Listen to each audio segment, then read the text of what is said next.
welcome to this Tuesday tutorial with me, Bob Buckley.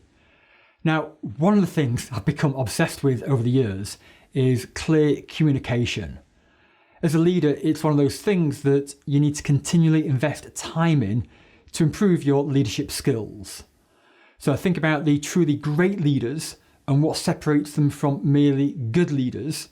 I believe it's their ability to communicate with clarity. And that's what we're going to talk about today. And so we've called it Ambiguity is the Enemy.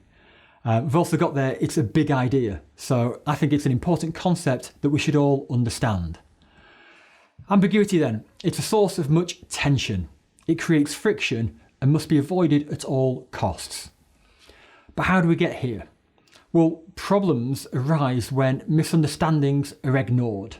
And that could be at home or at work. You'll also see conflict in politics, sex and religion. So you've got misunderstandings and you've got problems. And ambiguity will lead to uncertainty, which leads to guessing and mistrust and that general malaise. And it becomes that slippery slope to the bottom. It becomes a race to the bottom, that kind of a spiral of decline. So ambiguity then will inevitably lead to poor. And poor, by definition, is unacceptable. It's a place we don't want to go. And yet, sometimes we don't even realise. It's what we call unconscious incompetence. So many times we don't realise what we've just said, what we've just communicated is ambiguous for the other party. Easy for you to say.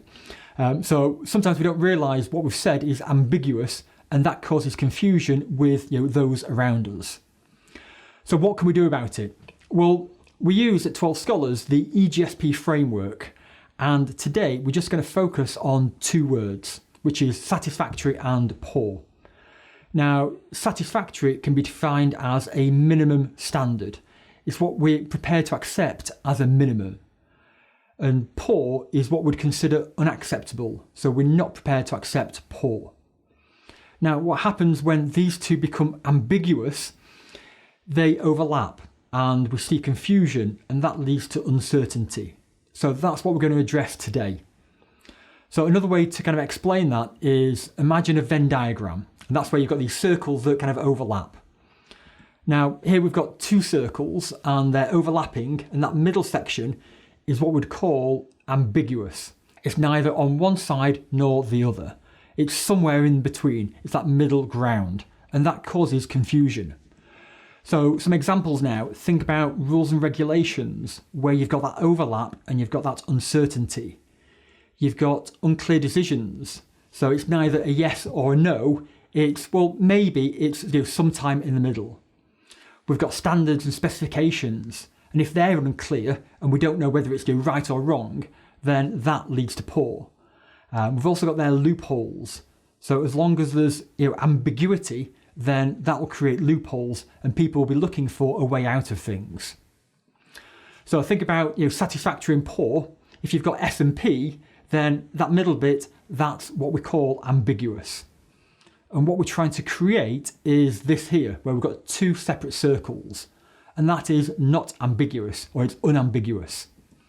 So again, think about those rules and regulations. As long as you've got clarity here, then it's clear whether it's right or wrong. You've got decision making. It's either a yes or a no. There's no middle ground there. Standards become clearer. Specifications become clearer.